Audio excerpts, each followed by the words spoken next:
call to order the October 10th meeting of the Iowa City Climate Action Commission. And it looks like, Sarah, we need to admit Jesse. We actually, that clock's a little fast. We actually have 3 minutes if you want to wait until 3:30, but we do also have quorum. Thank you, one and all. So this, I have, okay, I had 3:30 on my phone, but. Oh, okay. It looks like, I can wait.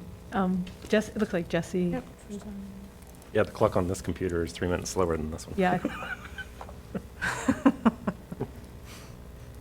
Up to you. It is 3:30 somewhere. Okay. You have 3:30, okay. Hello, Jesse, are you able to hear us? Yes, hello. Thank you. Hi, Jesse. We'll be doing roll call in just a second. So, okay, now I'll officially call to order the Monday, October 10th, 2022 meeting of the Iowa City Climate Action Commission. So welcome, everyone. And if you're a member of the public, I think you already signed in, but thank you. And we'll just try to watch for any other members of the public who might join us. So I'll begin with the roll call. Michael Einen Lynch. Here. John Frazier. Here. Stratus Gianna Curris, absent at the moment. Ben Grimm has an excused absence. Claire DeGuerra. Present. Casey Hutchinson. Here. Matt Krieger. Here. Jesse Leckban. Here. Thanks.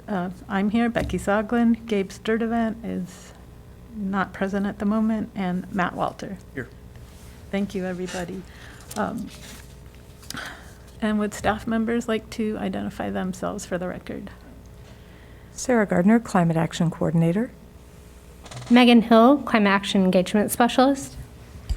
Daniel Bissell, Climate Action Analyst. Thank you. And next we have approval of our minutes from the prior meeting, September 12th, 2022. Were there any changes or corrections noted for this set of minutes?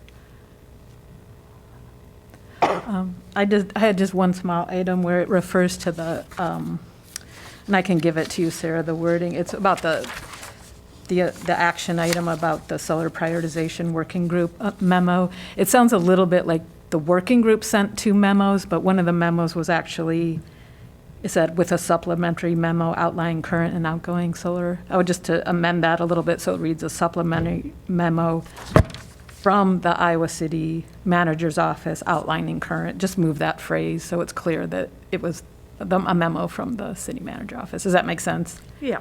So, but other than that, it looked clear and succinct. So, well, with that, with the one edit noted, is there a motion to approve these minutes? Motion to approve the minutes. A motion to approve the minutes of September 12th. By Gara, yeah. By Gara, thank you. The September 12th, 2022, with the one noted correction. Is there a second? Einen Lynch, second. Thank you. And all in favor? Aye. And Aye. opposed? All right, thank you. Those are approved. So now it's the public comment time of our meeting, and any members of the public who would like to address us, you are welcome. About any item not currently on the agenda, you're welcome to do that at this time. We can only listen to your comment. We can't comment on it or discuss it due to public meetings law, and we ask that you take 3 minutes and identify yourself. Thank you. Awesome. Hi there. My name is Elizabeth, and I actually wanted to make a public comment specifically directed regarding to the second agenda item on today's thing. I was wondering if this would be an appropriate time to do so, or if later in the discussion when that agenda item is being Later discussed. would be best, if you don't mind, because we reserve this time for anything that's not officially on the Okay. agenda, and since we like to follow the order for anyone who might be popping on later. So if you, Sounds good. Yeah, I just wanted to make sure I knew, when I can pack back up or anything like Oh, that. that's fine. It's, Okay. yeah, Will that be we'll- called then later, or should I just come up when that agenda item is being discussed? We will first, we'll kind of say when we're ready for Perfect. public, and then you can rush the podium. So, Awesome. Thank you so much. yeah, thank you. So let's see, we are now on to our announcements, and I'll let Sarah take that away. Right. So the action items from the last meeting included a minor correction to the previous minutes as noted by Soglin, and that was done, and then we submitted the minutes to the clerk to be entered into the record. Commission members were invited to send any follow-up questions from Mid-American to our climate action staff to pass along. We received no comments, so that one was easy enough to do. And then commission members are invited to attend a Climate Fest event. And I want to say thanks in particular to Clarity, who not only came to an event, but helped organize one. And we were really happy to see her both evenings. So, and if others of you attended and did not say hi, I'd love to know why, but apologies if we didn't spot you. Oh, Michael, that's right. You were at the dance. Oh my gosh. And I said hi. Yes, and she said hi. So that's on me. Thank you to Michael and Clarity. Quick question on one of those follow-up items. I noticed I wasn't at the last meeting, but I noticed there was a couple of items that Mid-American was going to follow up on related to that item. Did they end up sending anything? No, we haven't received further comment from Okay. them, but we can follow up and ask if you'd like. Yeah, that'd be great. And by the same token, if anybody had something and they'd meant to pass it along and just didn't get the opportunity to, feel free to send it our way. It's not too late. We can pass that along. And that's true of anybody who would come to any meeting.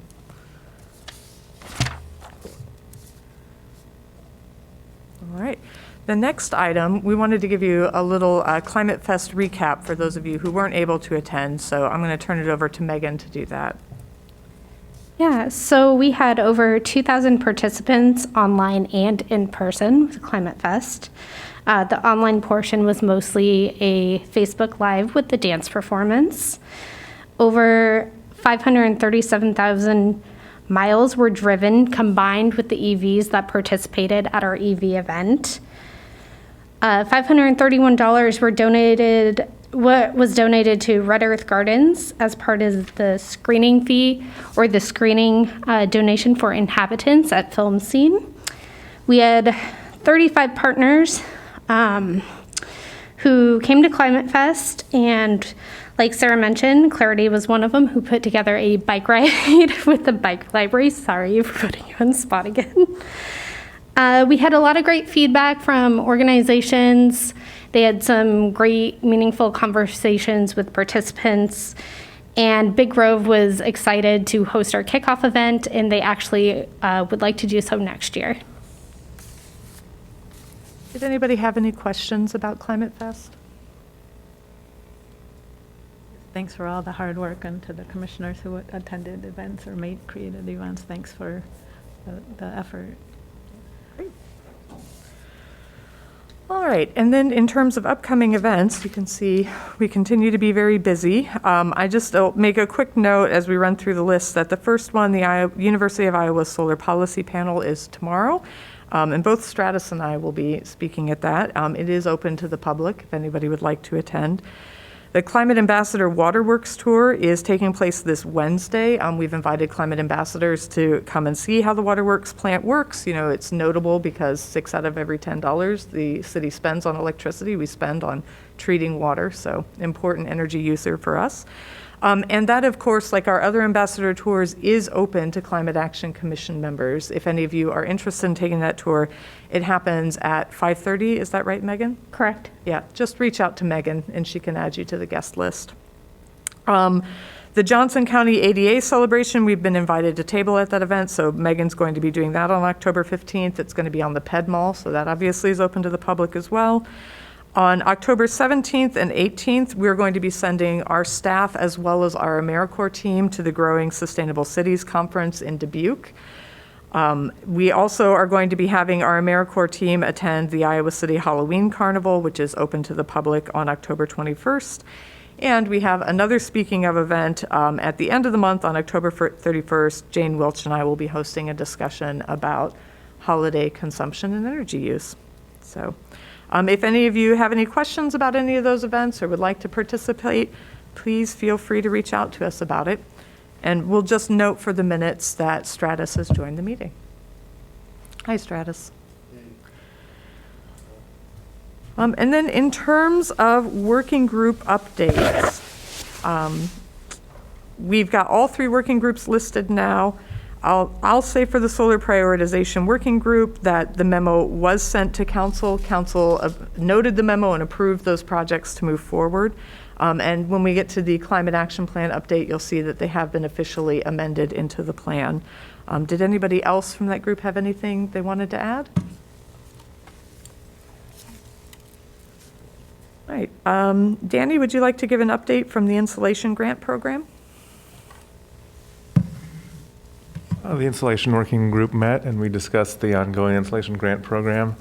I do not have the numbers in front of me now, but the members were updated. And then for the Resilience Hub prioritization group, we reached out trying to find a date, recognizing October is a busy month for us all, and couldn't seem to find a date where all members could be present. So if the members of that group wouldn't mind staying after just for 1 or 2 minutes to help me identify a better target range of dates, we'll try again to get a meeting set for later this month. And that brings us to the community-based organization outreach that you all have been helping us out with. I'll just turn the floor over if anybody has any updates on groups that they've been reaching out to. You don't have to, but if you do, we'd love to hear about it. No update on the HBA.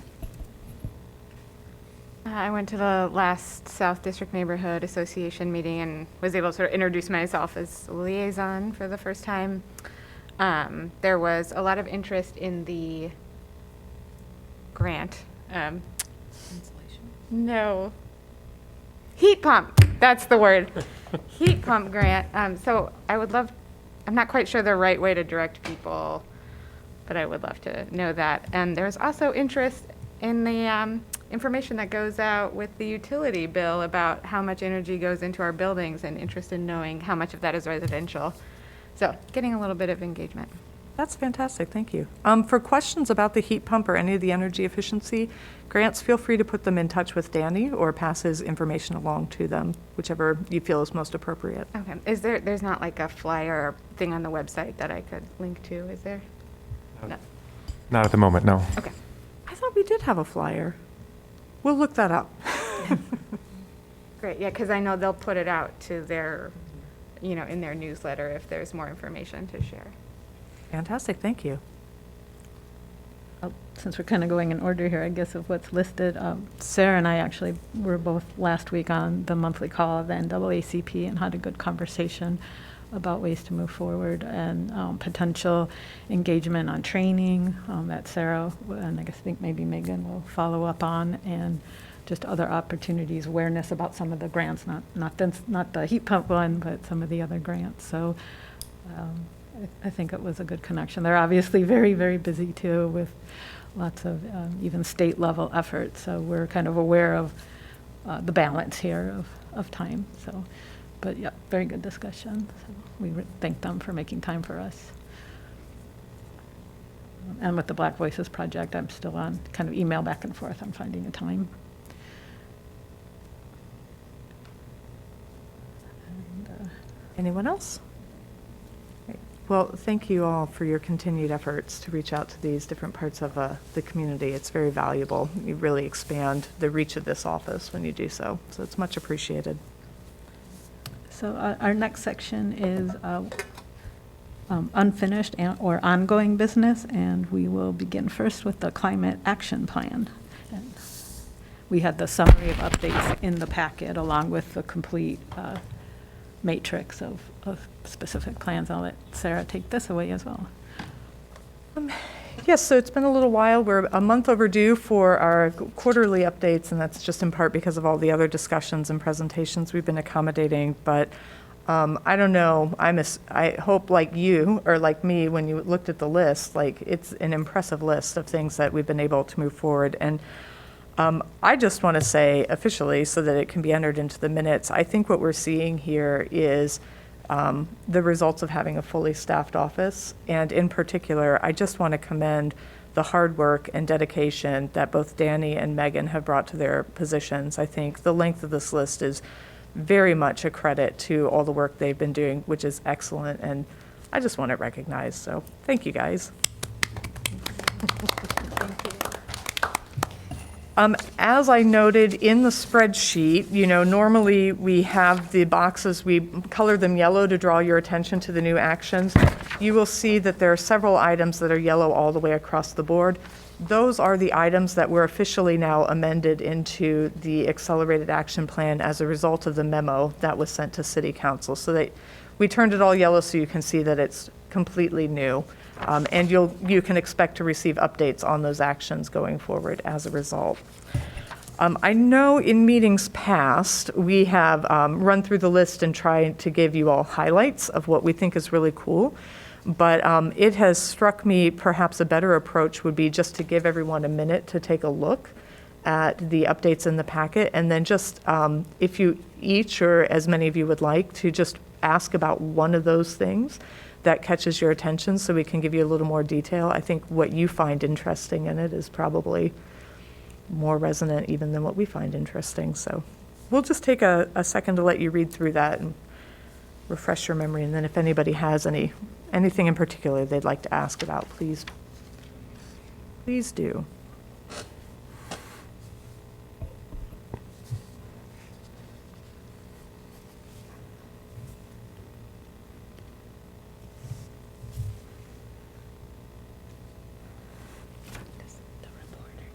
I like to let people read, but I do have one if you want to.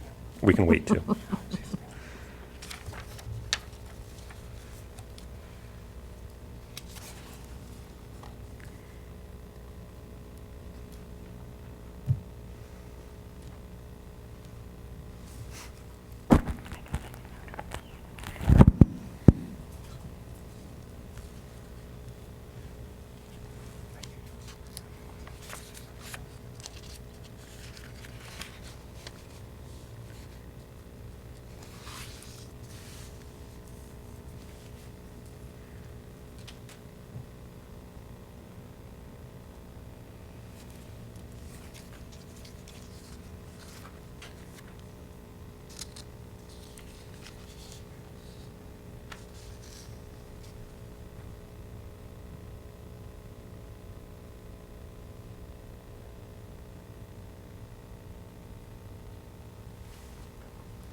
Any questions?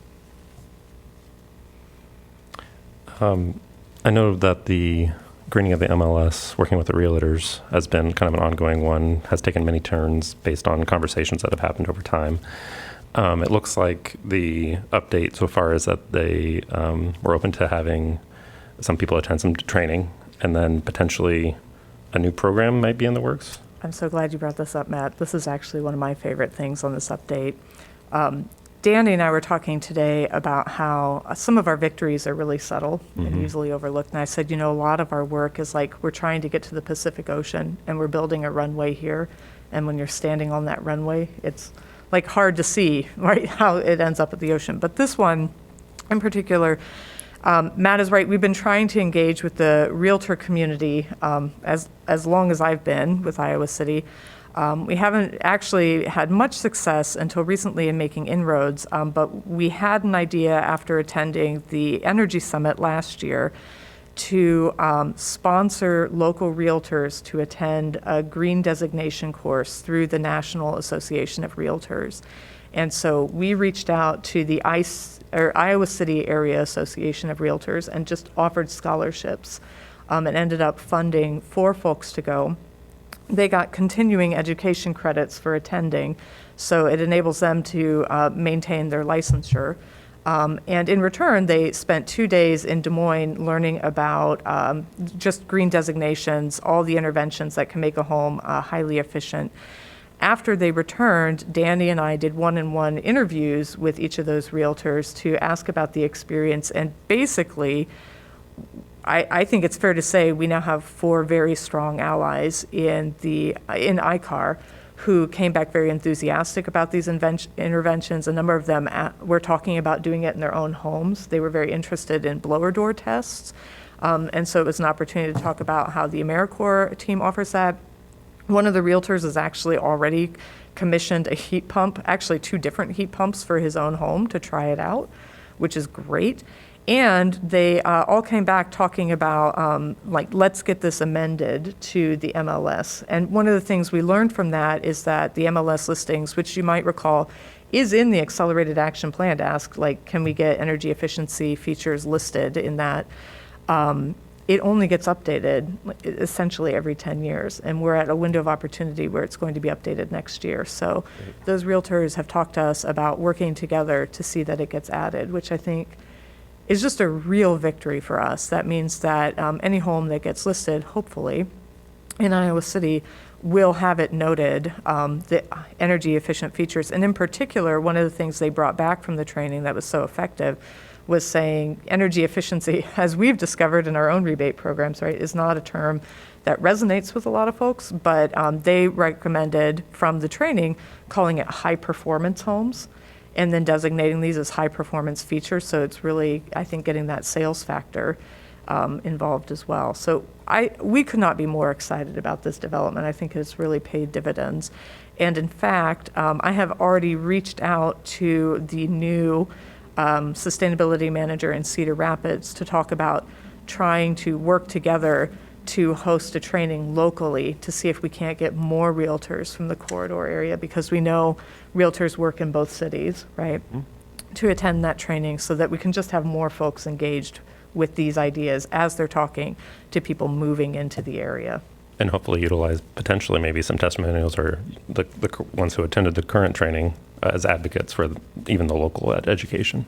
Yeah. That would be fantastic. Yeah, and actually one of them even came back and has now recommended setting up a lunch and learn through ICAR to talk about some of the technologies that were discussed. Oh, heavens.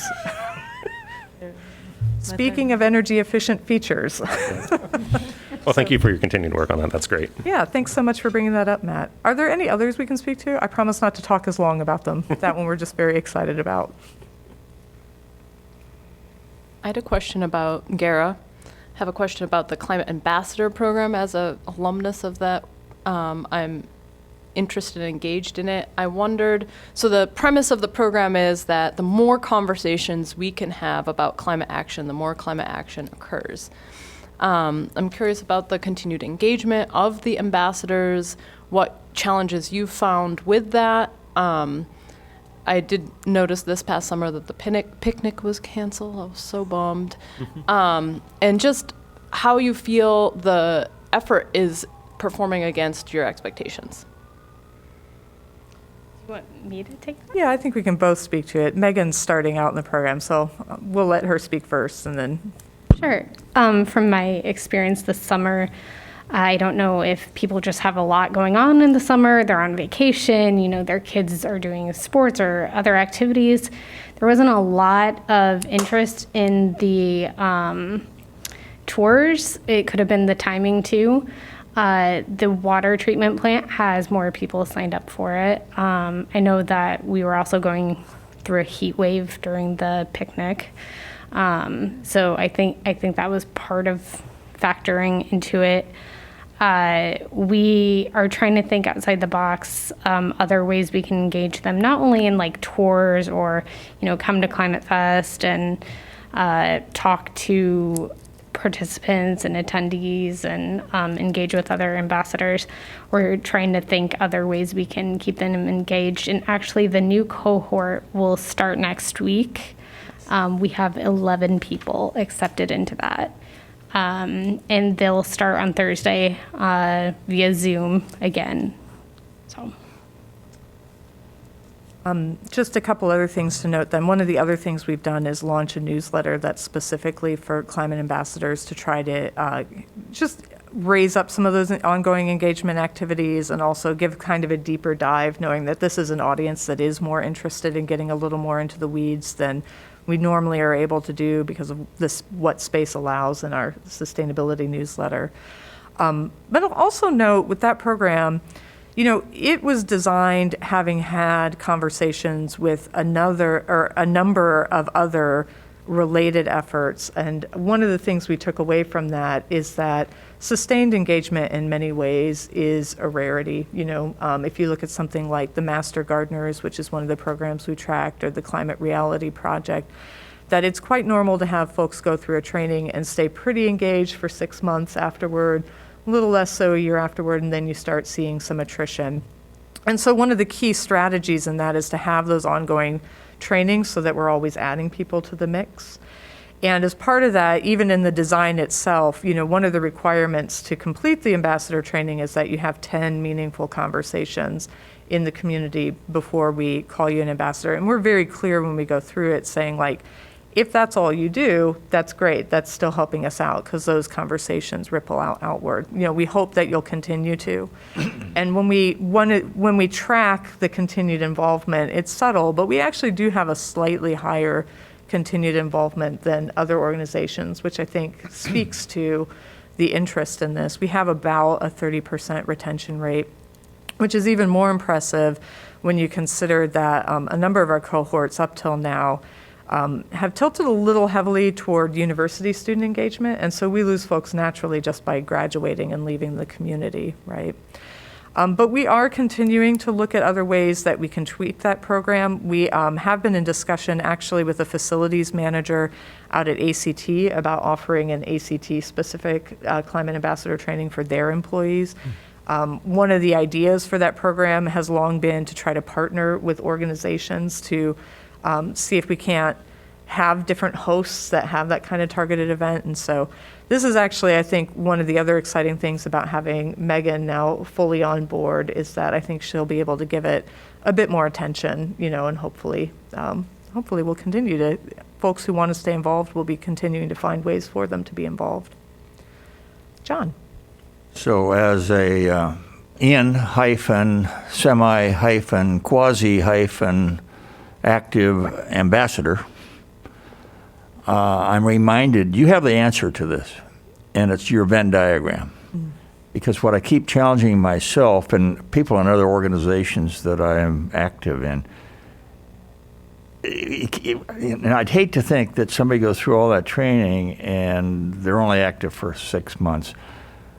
In order for it to be sustainable, you know the answer. So I've got to get involved with something that I know about, that excites me, and that is good for the cause, and the intersection of that and the Venn diagram you gave us all, which I think is the answer. And along those lines, I need to talk to you about my position with United Nations Association. I'm now, I stepped down as president. I'm chairing the strategic plan. And I've convinced people that installation project is something we should collaborate on with you. And I think that's another good topic perhaps for the ambassadors. And the few conversations I've had with people, they're always asking, well, what can I do? And what's meaningful? If I do this, it's just a little drop in the bucket compared to the challenge. But insulation, I'm convincing people, is not a drop in the bucket. It's relatively large. So I'm going to set myself up as an ambassador, as a member of the Strategic Planning Committee with an organization that should partner with Iowa City, unless there's something politically incorrect about that, and do everything I can to have as many conversations, because I'm kind of excited about it. I know a little bit about it, and it's needed right now. So that'll get me off my tail, out of my chair, not just for a week or two, but maybe all year. Sustainable, having these ongoing conversations. So I think Megan's biggest job is to convince the ambassadors that there's one or two topics that they may have forgotten are really significant to them, they know a lot about, and yes, they are important, and here are the opportunities for you to collaborate and partner with, rather than trying to do it all on our own. I think the collaboration and the partnering goes a longer way. It's tough to run the railroad all by yourself and change everybody's thinking all by yourself. So that's just me, but I'm ashamed of my lack of aggressive, sustainable ambassador performance. So that's what I'm thinking I'm going to do, among other things. Though, I think this gets right to the heart of it, John. Thank you so much for your thoughts. I mean, they're much appreciated, but I have no doubt in my mind that you've continued to have conversations, as you just demonstrated, talking to UNA about insulation, which, thank you, by the way, we should all talk about insulation every day. But I think that it's a funny thing about the ambassador program, but I think people do continue to have those conversations afterward.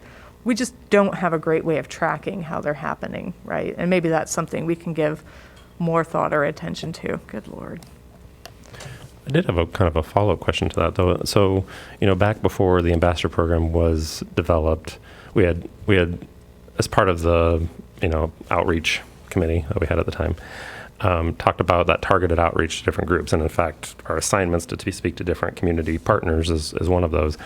Is that, is that revisited over and over again with the ambassadors? Like, here are some opportunities, like different groups or organizations or what have you, that we would like to be speaking with, open that up to volunteers to go out, and make that outreach? What we've done more of, that's a wonderful idea. Well, the short answer is no, we haven't done it exactly that way. What we have done is when we've had a group that we've wanted to approach, we keep track of which ambassadors are involved with which groups, and we'll sometimes reach out to them and say, hey, we're hoping to contact this group. We know you're a member. Are you still active? Is there someone you would recommend we connect with? And use those connections that way. But the reverse approach, I think, could work as well. The other thing I'll say, not to belabor the ambassador question, but just maybe two other thoughts on it that are worth noting. One is we've also had a lot of discussions about how the number one thing people put down on their ambassador application that they want to do are hands-on activities. And we hear that from ambassadors, right? And clearly that's also been part of the discussion. How do we keep ambassadors involved in a hands-on way? And the truth is, our hands-on engagement opportunities are pretty limited in climate, right? There are only so many trees you can plant in a given year. There are only so many households we can reach during the energy blitz. The energy blitz takes like months of organizing to do one day of activity. And so, some of the things we start thinking about, like other meaningful things that people can do in a hands-on way. Do we train ambassadors to install insulation? You start running into difficulties, right, pretty quickly. But I think we're always thinking about other ways we can tweak it or do something. And part of the idea we've had recently is about tapping into the ambassadors themselves. And maybe instead of asking that they have 10 meaningful conversations before completing the training, or maybe in addition to those 10 conversations, we have the ambassadors propose a project that they would all like to work on together based on the discussions they've had. And maybe they will come up with a hands-on activity that we have just not spotted yet, right? So, it's going to come up on the the updates again perennially. I would say keep asking us about it because I think it is an evolving program. And I think we're making slow but steady progress there. It seems there could be opportunity in the resilience working group to talk about some other types of hands-on projects that might not be apparent yet. Design and Lynch, sorry. And that is the other thing that we've talked about as the Climate Resilience Corps amps up. There are some meaningful hands-on things that we can do in terms of resilience. And maybe eventually part of the discussion will be, does it make sense to do both of these activities? Maybe eventually the Climate Ambassador program will wind down and be replaced by the Climate Resilience Corps activities. We don't know. It's early days, but that's a possibility. On that note, this is Krieger again. It said that the Resilience Hub report was completed. Did that end up actually getting completed and sent out, or did I miss it? The report from the Resilience Hub study. Oh yes, the one by. I think it said it completed in July or August. The one by Ayman Sharif. Yeah. Yes. It was completed and submitted to staff. I don't know that we sent it out to the commission. I think our thought was to share it with the working group, but I'm certainly happy to share it with the commission if you all would be interested in seeing it. Okay. I'll add it to the actionable items. Thank you.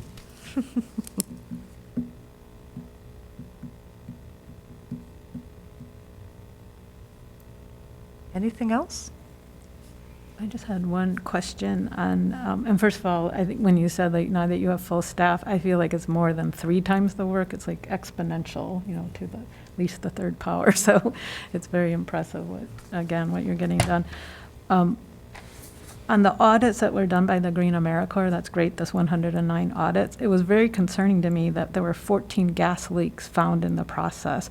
And I just wondered if there is something there where there's some follow-up with either building inspection or rental inspection or Mid-American that just seemed really high and dangerous, right? You want me to speak to this? Yeah, that'd be great. So as a former Green Iowa AmeriCorps member, I know the process. Whenever we find a gas leak, we get the homeowners and possibly if they have pets out of the home right away, call Mid-American. They come out right away. We stay there, and then they shut off the gas and figure it out. So Mid-American, from that point, it's all on Mid-American and the homeowner. They don't do audits on apartments very often. I believe those leaks were all homes, correct me if I'm wrong, and not apartments. Is that correct, Sarah? Yes. Yeah. So if we're able to get in the home, we would call the Mid-American and landlord. As far as I know, we've never had a gas leak in an apartment that we've detected. When I was in AmeriCorps, we only found, and I did 4 terms, we only found probably 3 or 4 gas leaks. So it has gone up from when I was a member. And I just wonder if there's a way can Mid-American, I realize there's sometimes the account information is private, but it seems like it would be helpful to know, like, are 10% or 10 of the 14 furnace hookup problems, or just, and I mean, that's not really on the city, I guess, to find out, but it just seems extraordinarily high. If the team goes back, because they can't do a full audit when they find the gas leak, if the team goes back, they can have a conversation. I'm not sure if they did last year, but they could ask the homeowner what the issue was. Yeah, that might be interesting to know. Yeah, they generally do. It was notable to us as well, which is part of the reason we reported on it. I mean, if you think about these energy audits, they're essentially a random sampling of homes in Iowa City, and 10% of the randomly sampled homes essentially had a gas leak last year. A number of those gas leaks actually, this is, I think, particularly interesting to the Climate Action Commission. A number of those gas leaks were external to the home, which is part of the reason that they had gone undetected, right? So in a way, it's not a direct human health hazard to have those gas leaks directly in the home, but if we think of them as a climate hazard, natural gas is methane by another name, and that's methane that's being leaked directly outside of the home. So I think it really speaks to the value of the AmeriCorps services, and in particular, something that I think we're going to be watching very closely with the audits coming up this year to see if it replicates again. And a question you might want to ask related to that is if the homeowner knows whether fiber or other utility work was done within the past 12 months. And I'm not trying to put the fiber companies under any unnecessary lens, but there is more fiber going in, there's a lot more utility work, and there have been, it's hard not to sometimes cut lines, so, but thanks. This is Jesse. I guess anecdotally, I have some experience with gas leak detection, but I know that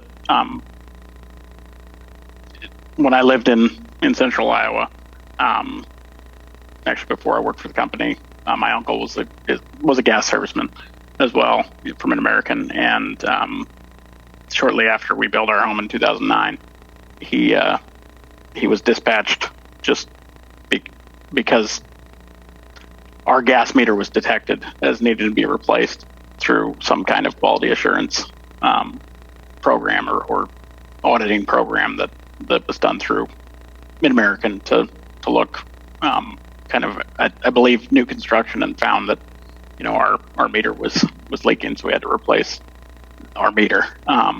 That being said, also the big thing lately, because when we moved here in Iowa City, that was one of the things when we were moving, that the doors were open, and we discovered and had never realized it, having lived in that house for 3 years, that our gas fireplace had a leak, and it was because of the corrugated or flexible gas tubing that for a while that was put in, and they didn't realize that it needed to be fully bonded and grounded, and so there's a lot of pinhole leaks that develop in those flexible conduit gas lines, and that was what happened there. But we didn't realize it until the movers were there with the door open, for 3 years, because it just essentially went out the flue of the gas fireplace, and was only brought into the house where we started smelling gas when the movers had the doors open for days, or most of the day in October. And so that kind of induced draft. But then, we called Mid-American. I called down the service center right away and had somebody come out. But that being said, I know that there is some level of diligence that we do on that to detect leaks on meters. But also, we have a gas safety page and information about that. But I could try to get more information about what our programs are as well for leak detection. And I know there's rules being proposed or promulgated for methane release for utilities as well. So Thanks for those insights, Jesse. This is Stratus. Megan, can you tell me, how do you test for a gas leak, just out of curiosity? I don't know the actual device's name, but we call it a gas sniffer. You just turn it on and it slowly beeps, and you go around all the piping outside and inside, anywhere that they have a gas stove or whatever it is.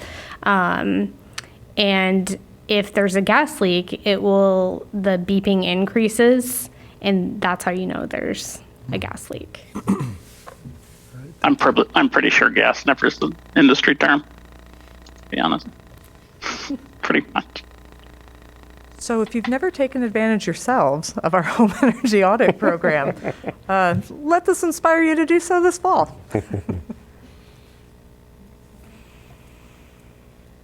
Well, say in our current house, when we did have the audit, they took the gas sniffer around and had no leaks in our current house, because when we moved in, we made sure that the flexible gas tubing was bonded and grounded. Good to know you're safer. Yeah. Think of no more. I had one more Sorry. question. This is Krieger. On item BR4, it's the benchmarking. I know that one is just kind of getting started as far as research and everything is ongoing. Are you, I don't know if there's just some initial goals associated with that. Are you anticipating that it might be just start out as a voluntary program based on research, or do you know any additional details yet? Not sure that we know that at this point. There are a number of ways it could go, that being one of them. But Okay. What we are anticipating is forming a working group to look at this question next year, early next year. There are 2 items in the climate action plan that relate to it. And the first thing we have to do is determine whether it makes sense to pass an energy benchmarking ordinance or not. We do actually have an intern working in the city manager's office currently, and we've turned over the initial research that Daniel and I have done and asked him to take a little further and prepare a report that can be used as a sort of springboard for that working group, so that we'll be able to bring everybody up to speed very quickly and then start digging into the nuts and bolts of whether or not it makes sense to move forward on that.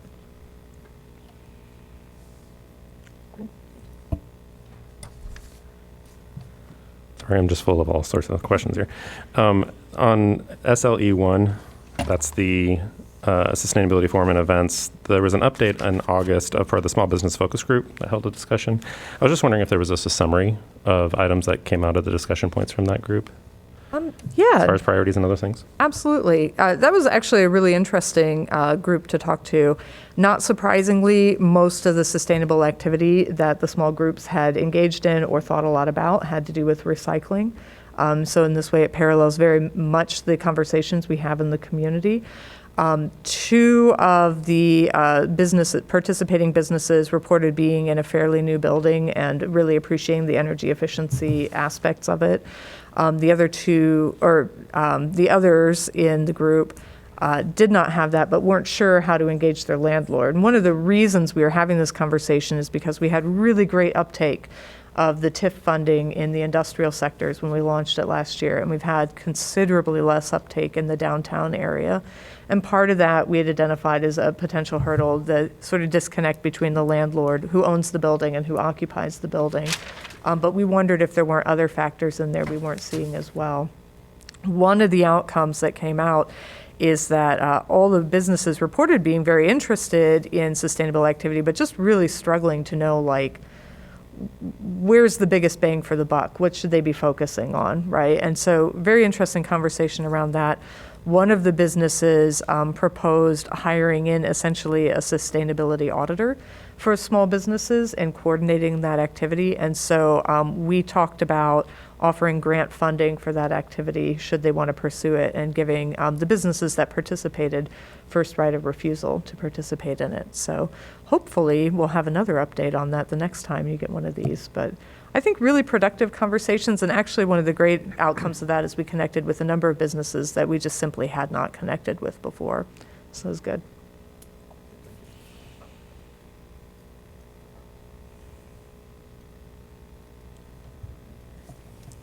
I'm done. Thanks. Okay. No, these are all good questions. So it's just a little harder with the math sometimes to know if someone's ready to speak or not. Well, thanks for those great questions and a good recap.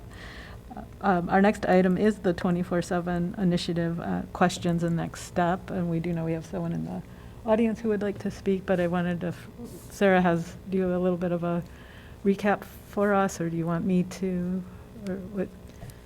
I've been talking a lot if you want to dive in, Becky. So, and then, so we've had several meetings where we've heard different views of the 24/7 concept. And one thing we can do today is just generally talk about it, just our own questions amongst ourselves, and also talk about how we might want to proceed in terms of potentially making a suggestion. Now, we're not to the, I guess it would really be to council, right, Sarah? Because ultimately, or to staff, yeah, to do something. We're not looking, I think, to write up a long memo at this point about anything. So we've just had these several meetings. We've had lots of other topics in between, and I think it's just sort of a moment for us to kind of check where we all are all at with what we've been learning. And like I said, we do have a member of the public, but I want to, since it's been a while since we've really dove into it again, we've done a lot of listening, I wanted to kind of open up to some discussion. And again, and Sarah, if you have anything for context of what staff has been thinking to share with us that as well. Yeah, absolutely. I have just a couple notes from the city manager's office and from our own office to pass along. And the first one, first and foremost, is actually from council itself, which is just to say, I don't know if any of you have been listening in on city council meetings recently, but there have been several mentions about how much council values the very careful thinking and discussion that this group has been doing on this point. In particular, they noted the very thoughtful questions that were pulled together and asked for the different entities. And we wanted to make sure that you were aware that council has seen that coming through in the agenda packets. They've been reading the discussions that have been happening in many ways, helping facilitate their own thinking about it. Ultimately, it's the council's decision, not our decision, about what to move forward, but it is within the purview of the commission to make a recommendation. I've got a couple notes. You were in your packet received the answers from staff to the questions that have been put to us. I just have a little additional note that we wanted to add. It wasn't asked directly to us, so we didn't put it in there, but we have continued to participate in the World Resource Institute cohort of cities that have been exploring this question. And if you'd like, I can give a tiny update on how those discussions are and where we're at. Yes. And as part of that, if any other Iowa cities, I was interested to know if they were as part of that discussion as well. Waterloo had been listed as a participant, but it was the University of Northern Iowa that ended up participating. They attended just the first discussion. Am I remembering that correct, Danny? Yeah. Otherwise, it's us and Des Moines, who's already passed it. Most of the cities that have been participating in it have not yet adopted a 24/7 resolution themselves, but are continuing to work through the questions. A lot of the solutions or ideas that have been brought forward in the discussion so far have really come from the corporate sphere and Google in particular, which makes sense because this is an initiative that comes from corporate entities. It's still fairly new for cities. As noted in the responses we gave you, there are really only 4 cities right now with such a resolution. One thing that we thought was notable is that those solutions also that have been discussed so far, and this could change, we've only had about 4 meetings so far. Yeah. But a lot of the solutions that have been brought forward or ways of engaging with this are really more applicable so far for communities and entities that are able to purchase or participate in a wholesale energy market, so that have the ability to buy and sell electricity, which we don't. And it's just an example, or I should say we don't currently. I can't speak for all possible futures. But just as an example, the city of Ann Arbor, which has been looking at this, identified the cost of batteries as a major hurdle to adopting the 24/7 resolution in their community, because of course the cost of batteries is falling, but that's not the same as saying it's cheap yet, as we heard from our previous presentation. And the recommendation that was given to them, which I just like saying out loud, is the suggestion was to maximize the arbitrage value of stored energy, which is a fancy way of saying sell the energy you're storing on your battery to the wholesale market to help offset the cost of the batteries. So very interesting and innovative solution, not something that would necessarily be available to us. In fact, Ann Arbor, and I thought this was notable as well, recently decided to hire a consultant to conduct a feasibility study for this question, recognizing that a lot of these questions and solutions were really sort of outside the scope of what their staff could meaningfully take on. So we're going to continue to participate in those discussions. There have been dwindling numbers participating, I'd say is fair, but we will be there to the bitter end. Or the happy ending, whichever the case may be, because we do think there's value, and each time we've been in the discussions, we've heard really interesting things for us to ponder, and we're hopeful that there are some ideas that might rise up, particularly the next discussion I think is going to be about load shifting, which is a very interesting question for cities. So that is where we are at with those discussions. That being said, I know Becky had raised the possibility of what comes next. Part of our intention in setting aside this time today was that we've listened to a lot of presentations, you've listened to us talk about it a bit, but we really wanted to have an opportunity for you all to talk about what, just amongst yourselves, what you're hearing and what you're thinking.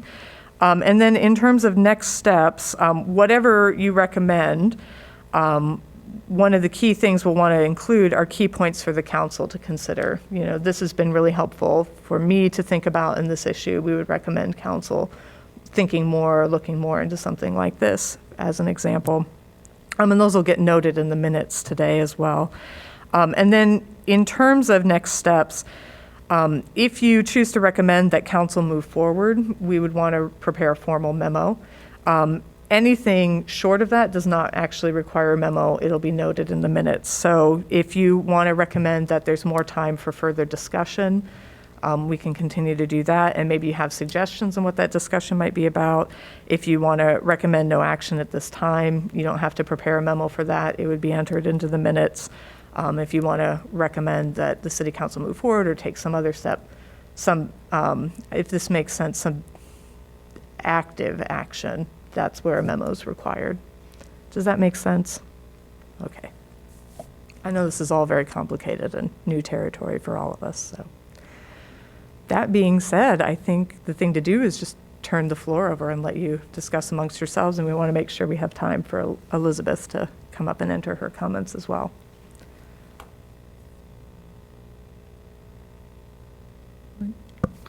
Would it, or Matt, do you want, if you're ready to? Well, go I just, ahead, you guys. as I was reading through some of the comments and then some of the, the minutes from the last meeting, which I did miss, but one of the questions that was raised in my mind was that if this results, were to result in rate increases, which likely it would based on the information we've been provided, then it seems like an additional effort should be made in outreach to all types of customers, and I think, because I think essentially what might be seen or perceived as a mandated rate increase is obviously not going to go over well with, I think, a lot of people. And so it seems like you would need to have more of a groundswell approach where it's multiple voices, different kinds of voices coming to it in support. And I think that's been the fault, I think, in some instances in the past for these efforts, even locally, is that we perceive that it's something that everybody wants, that this is how we're going to get to our goals. And then in the individual programs or initiatives, you find there's a lot of resistance to it. And it becomes both a communication issue, but also an advocacy, persuasive influence type issue. So I think a lot of additional effort would need to be made kind of to the side of this effort or in tandem with this effort to make it successful if we were to go forward. Just one comment, very brief. You just said something that struck a note with me, achievement of our goal. There are several ways to achieve our goal, and we were embarked on one of those ways, and this is a new approach to that way. It's not an either or, and it probably is an either or. It's probably not a both and. I'd like to think there's something in between, but I don't know what it would be. I'm not personally terribly concerned about sticking with what we're doing for a lot of reasons that we've already talked about. But we're not giving up on our goal. That's my main point, right? We're not giving up on our goal. Doesn't change anything we started off with. It doesn't change our climate action plan. It doesn't change any accelerations that we've implemented to our climate action plan. It's just another way of approaching it. And to me, it's got a lot of politics in it. That's my biggest concern.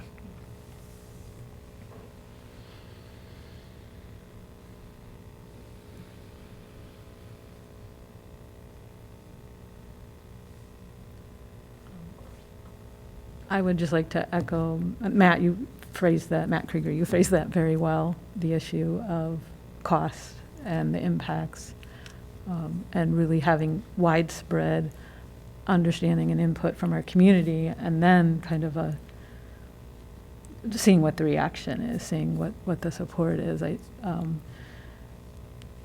just always have concerns about who bears, when you want things to be sustainable, you want to reduce the greenhouse gases, is that spread equitably? And that, obviously as a part of what this commission does is to consider the equitable outcomes and the co-benefits of any projects we do, and the risk, so to speak. So part of, what Sarah said when I hear about how this discussion is continuing, like, for example, what Ann Arbor is doing, some of the questions they're raising, I admit it is sounding tempting to have a consultant, if that consultant can get, I think we had a lot of questions about the dollars, the financial claims being made. I don't know if a consultant can somehow help get answers from our public as well, and they're related but two different questions. There's some similarity when we try to what are trying to wrap our heads around the methane proposal. Again, that was extremely technical, and I think some of this, we are on this commission because we agreed to try to share our views and our expertise. But there's just, the 24/7 is very complex, and when we see some very disparate views of what it would accomplish and how it would accomplish that, it gives me just some pause about, I'm willing to go back and look at the questions and the answers we were provided, but I keep going back to some of the cost issue and what that would do for Iowa City. I'm a little unclear but with Des Moines having made a resolution, are they now committed to, it's a resolution to, and I apologize if I missed the clarification on that. Is it a resolution to have adopt this and now accomplish it, or is it a resolution to somehow move forward but not a full commitment? Stratus, it's my understanding that, and it is in the packet, that in the questions, the answers is that Des Moines has to put forward some sort of an approach or a plan by December of this year. Okay, so. Right, and I think that you also have Ann Arbor saying they're going to retain a consultant to do some of this work. The gas study is sort of analogous, but much, much, much less complex than this. So I think that, when you talk about, I've tried to read a lot about it and feel ill-equipped to answer just the technical information. And the thing is, on the gas study, we had more transparent data and information as to what was happening there. The whole idea is that the utilities don't provide willingly the kind of data you'd need to have a really good study. So it depends on the ability of a consultant to understand that industry, have come from it, basically know what those internals are, the calculations are, when they talk about all of the costs associated with things. I think, is Ann Arbor a muni? No, not Okay. yet. It may, I think part of the reason Right, they they're- are asking for a feasibility study is this could result in them needing Right, okay, that's convenience what supplies. that's to what it meet. is. And so, that when you're dealing with an IOU and they're, have proprietary information that they're not willing to disclose, it's all proxy and it's all guesstimates. That's after the complexity, right? That's in addition to the complexity of trying to figure out how this all works. I think throwing the IRA into the mix, which when I was thinking about this prior to the summer, colored some of my views. The IRA is a whole-scale restructuring of our Sorry, you're saying the what? the Inflation Reduction The Act. IR, okay, I just wanted to make sure. Yeah, Hearing you. Okay. is a whole-scale sort of rejiggering of the landscape, that the industrial policy landscape of the U.S. is going to change trajectories. It's going to change feasibility curves, costs, technology adoption. So for existing goals, it's going to have an impact on how fast we overshoot those goals or reach them. It's also going to affect something like this, and the numbers that Mid-American put forward to this commission are going to change. So my feeling is that if Ann Arbor's doing I don't know if you were saying we get a consultant. I would say Ann Arbor's retaining a consultant, and they have different unique idiosyncrasies, but that data put forward with Des Moines' plan that they should put forward in December. As a commissioner, I think it would be best to wait and see what they do. There's no urgency, and the climate urgency is there, but on our part, to get our own consultant. Without a consultant, obviously, we're not going to make a recommendation. Ann Arbor's doing it. Des Moines has to put a plan forth. That's going to happen in the near term. Otherwise, I don't see how I could make any kind of moving forward would say stay engaged with WRI, talk to Ann Arbor, be engaged with the city of Des Moines. But to say, let's move forward on this, to me personally is challenging. And I would agree, but I would also echo the IRA impact. One of the questions that I actually had written down here as I was reading through it was, is there a way to, it's almost like you want to have a negotiator. And I know we don't have our franchise agreement up until, 2027, I think is what it said. But the thing is, like, if you're going to look at the calculations, you're going to want to see how the IRA is incorporated into that, because it seems to me like, and be transparent about it, because it seems to me like they're getting these incentives, but are they passing those incentives down to the rate reductions to the customers? My guess is no, but they're not going to tell us that unless we see it, like, itemized. Correct, yeah. So I would recommend that in any case, that math is represented. And then, so the other thing is the 24/7, as I understand it, right, and the politics of it, if you say they're politics, but Because I mean, I think I love the idea of it, to be clear and on the record. 24/7 is an excellent idea. It's where we have to go. It pushes us to not be reliant on fossil fuels over the long term. On the flip side, the goal of it is to reach into the utilities pocket and shut down infrastructure that we don't like outside the city. You know, Mid-American is taking us to 100%. Now, you can argue it's kind of like squeezing a balloon, right? It's like they're giving the RECs to Iowa City so we can retire them on our behalf. We can say we're clean. Our scope 2 is clean. We could, within a year or two, say that we're 100% renewable. That doesn't mean that the utility itself is burning 100% renewables. We get that, right? 24/7 is trying to force them to retire coal facilities faster, as I see it, right? So we're picking a fight on behalf of a broader constituency, being the public, saying, we don't think you're shutting down coal fast enough. That's where, to me, it gets a little bit more interesting when we're a city commission trying to do for Iowa City what we can. Are we warriors for the climate, right? Which, yes, we're all here because we care. But are we considering that in the context of Iowa City? And to me, that's also, I'm not saying where I sit on that, but this feels like Iowa City is trying to move the broader utility structure outside of Iowa City and beyond our benefit for cities that may not get the RECs or are experiencing coal problems. I want to unpack that too, and understand like the logic behind why 24/7 is so urgent right now, knowing all the stuff that's going on. And I'm not opposed to it. I just don't understand it. And not understanding makes it really hard to sell the public on this being a good idea. I know you didn't say, let's sell the public. We want to find out what the public's feelings are. But somebody has to educate the public to allow them to make a reasonable, educated decision. And I'm not in a position to do that. And I'm a little concerned that our utility situation is different than everyone else's that we're talking about. And I don't think we have a lot of control over it. And again, so this is Stratus. Not to say that because we're the beneficiaries, probably because of the politics of our city and what we want, right? That there's an understanding that we want those RECs, we want them retired, we want to claim those emissions, or carbon reduction emissions. That to say that that's not important and whatever else, but and that we're not benefiting a certain way from something that's not happening elsewhere. But as far as concerns us, right? For the things that are within the city's control, if our scope 2 is being zeroed out, we're basically advocating for something bigger. That's how I see it. And we have to decide if that's what we want to do as a commission. I'm absolutely agnostic on that point, but we have to like put our values forward and say our job is to just drive this everywhere and anywhere we possibly can. This commission's mandate extends to all things climate, and that's something the commission has to think about.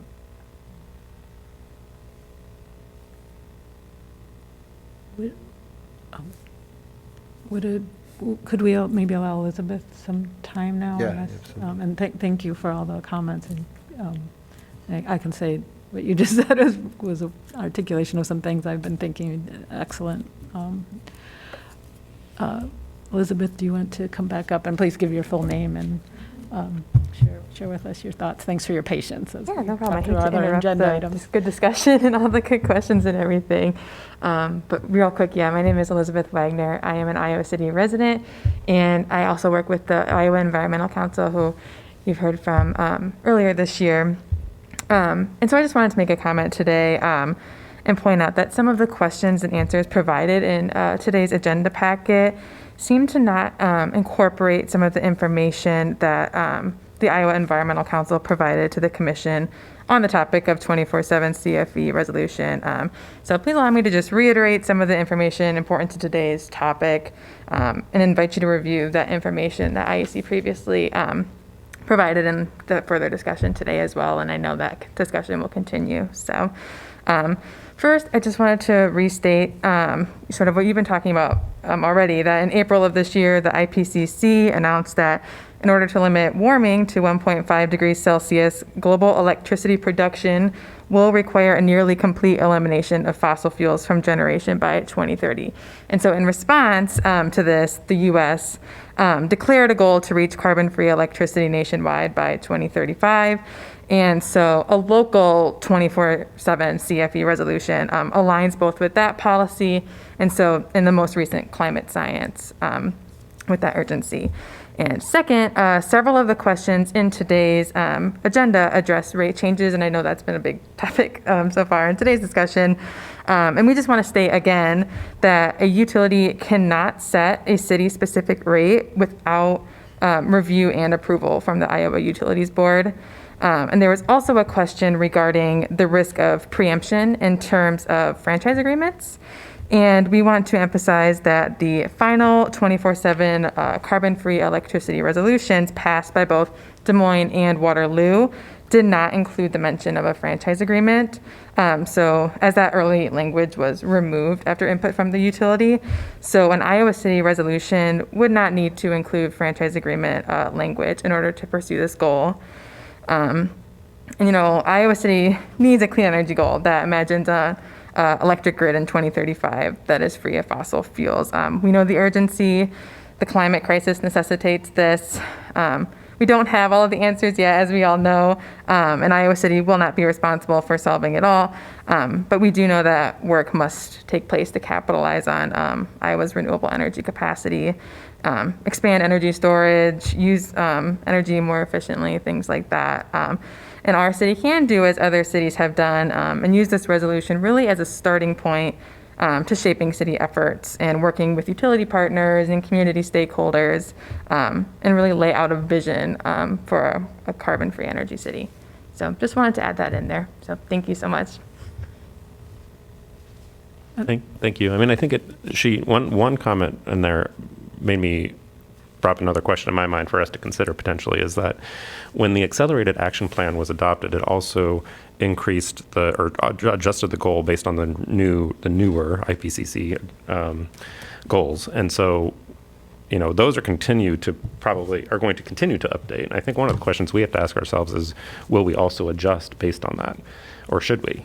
You know, I think John mentioned earlier about maintaining our current trajectory, or you know, our current goals, trying to achieve that, because there's always a new program out there or a new initiative. Things are always changing. The baseline keeps changing.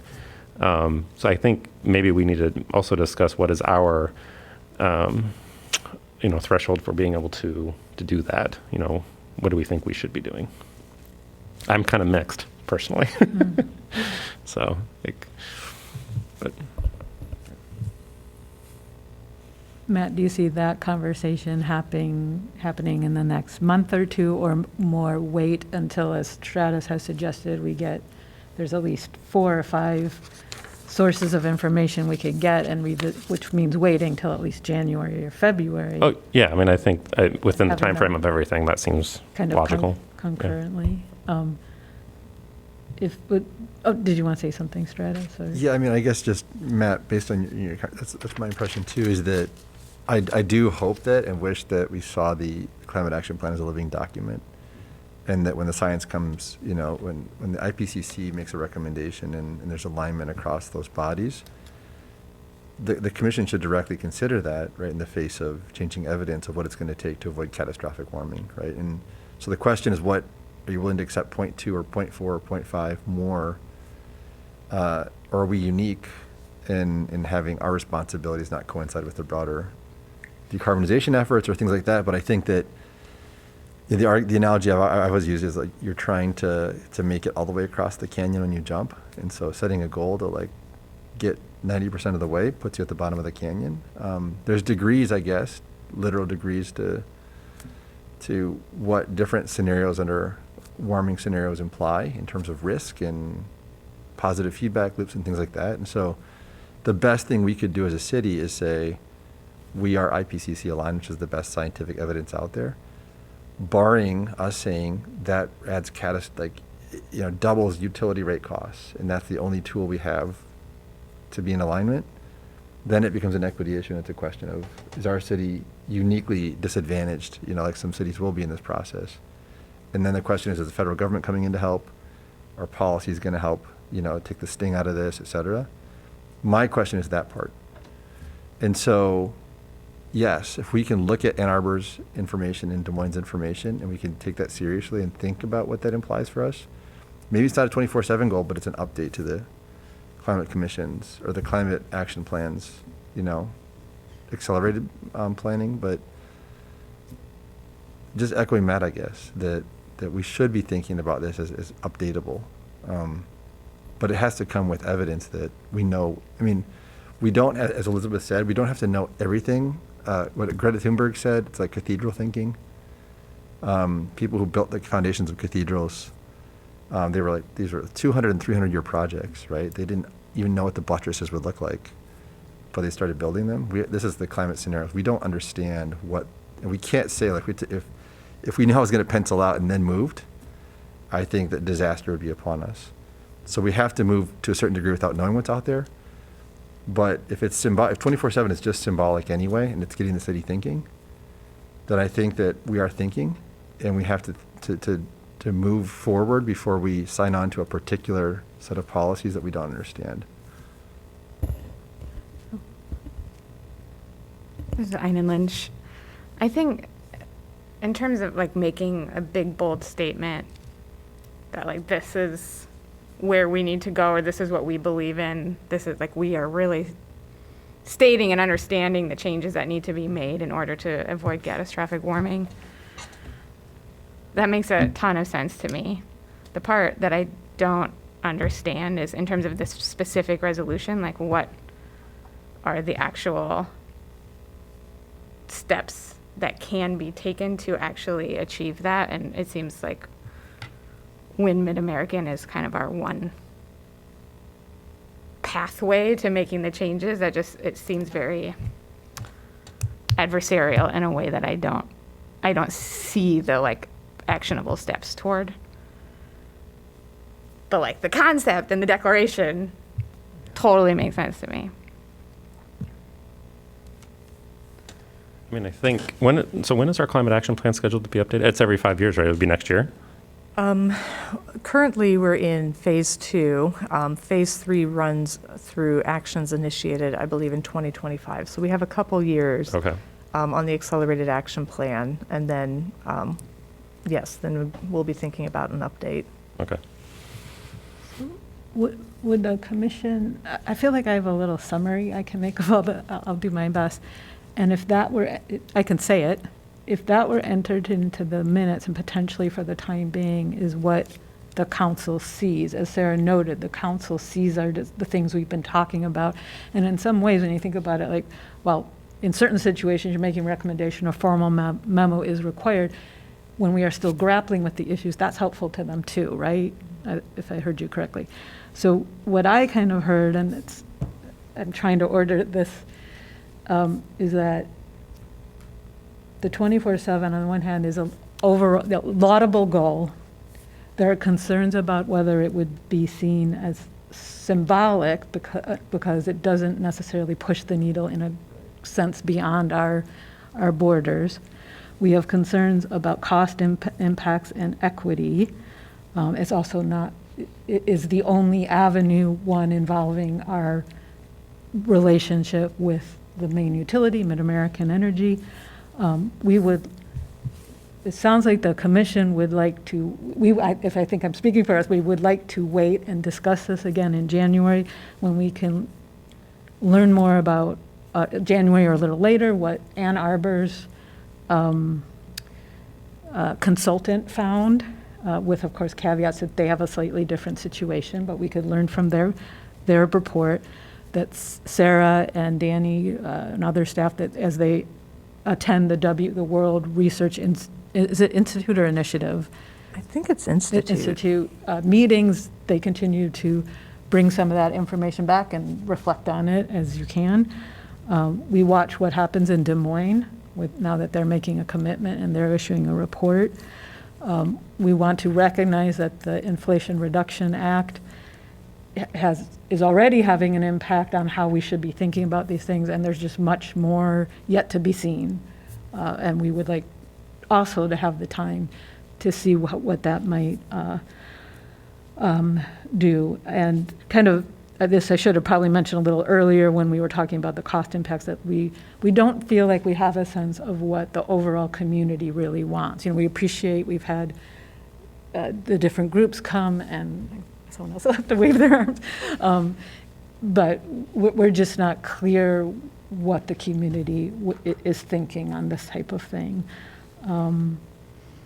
So those were the main things I think I heard and captured.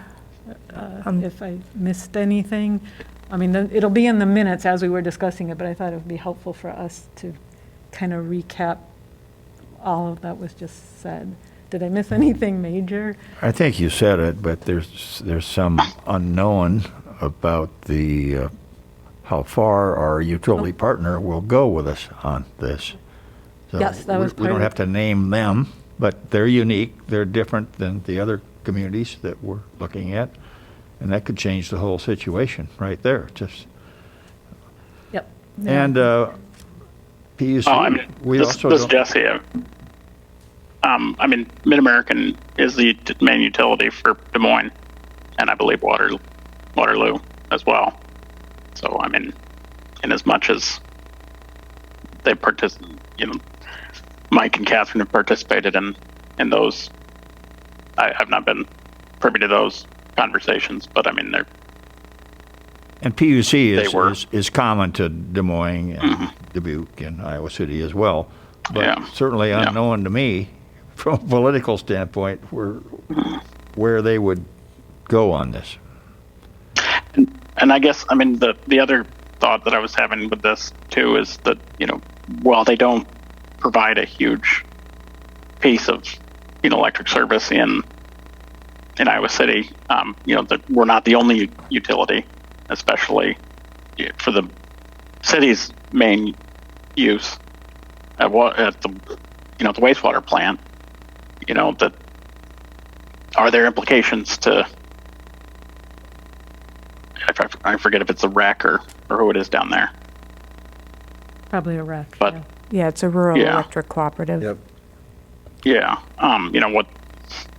I mean, I'm here, and we've had Mid-American, representatives talk. And apologize, I wasn't able to make the last meeting, but and I'll follow up with Mike and Catherine as well on getting more of that follow-up information. But this could have implications for them too. I mean, again, it's a small piece of the pie, but it's a pretty big use for that one account. Energy intensive use, so it might be worth talking to them as well, I guess. Thanks, Jesse, for that perspective. And then I think we have this adjacent and related issue Stratus was touching on, and also John, of what is the goal now? Did we push to the IPCC goal? And that seems to be part of the other discussion of, related to our plan specifically. And that's something I think we're also saying we want to think about for next year. And this connects also to bring your minds many meetings back. Remember, we did have also the science-based goal discussion. So that piece, while that relates to all these things we've been talking about, it also obviously relates to goal setting. We haven't talked about that as much. So we've learned a lot. I think we've really learned a lot. I really hope everybody feels, and Matt Walter, I know you've kind of had to jump into this, and if you need some guidance on like what went on in some of these meetings prior to feel a little more like you have a handle on it, we can, either I'm sure we could help you out, because we're probably referring to a lot of things and you're like, what? What was that about? But we have had a lot of information come to us this year. Which is what you're for. And thank you so much for all the thoughtful debate. I do want to put in one point of clarification because I think it may impact the decision.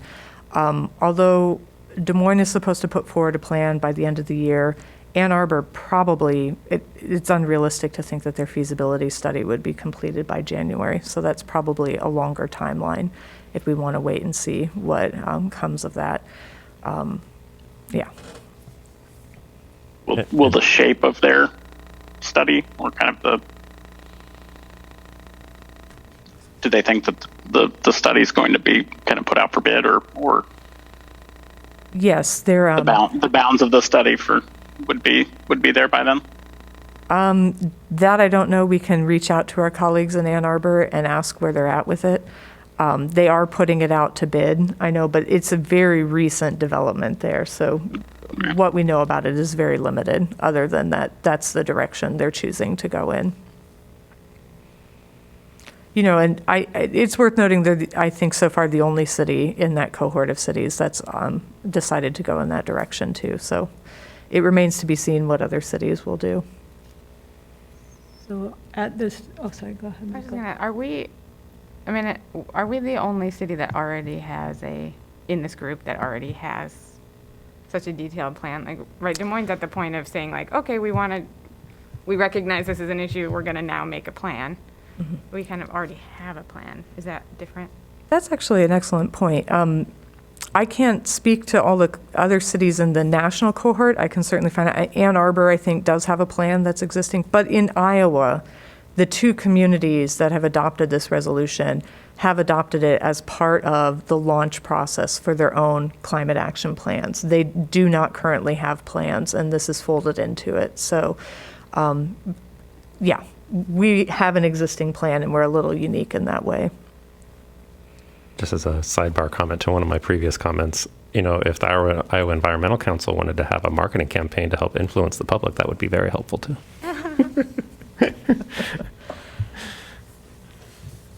I still question a little bit, not that globally we shouldn't, every country, every city within every country should have this ultimate goal, and we should all agree on what it is. But I'm struggling with the sense that it makes for every city on the globe to start shooting for the same percentages simultaneously, because some are behind, some are ahead, some haven't even started. We all want to get there, but I'm not ashamed to have a different timetable than somebody else, based on my resources, based on what I have control over. That's the challenge for us. We used to just talk about Iowa City. We're not talking about Iowa City anymore, really. We're going beyond our scope, and that's a challenge. It doesn't mean we shouldn't attack it, but I think we need to be realistic in what we can accomplish, what we have control over, as opposed to what we have the ability to influence, as opposed to what we have zero control over. The influence part is very important. That's the rah-rah stuff that we can add on to right now. But the reality stuff is a different story. It's what we can do, and I'm not smart enough to know what we can do with the 24/7 concept. Because as everyone said, it's so complex. I'll just say really quickly, there's the 24/7 concept. There's also, what the White House has put forward, which is the, zero emissions electricity sector by 2035, right? And so it's just choices of language. And what we sign onto specifically, when you sign onto 24/7, I'm not saying no, but you're signing onto a policy that's been developed by a group of people that say this is the way forward. Iowa City can take that information and set its own course, right? And I think that's important too, is that using the language specifically 24/7 is a particular way of thinking about this problem.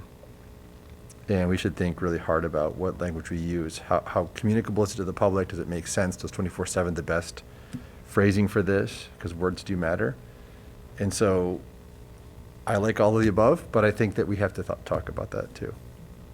So would it help if Sarah, it's one small point of information, but Sarah, if you can try to find out Ann Arbor's timeline on getting information, I think we can continue the discussion. Would we like to continue the discussion, have some type of touch base on what's listed as the 24/7 initiative questions.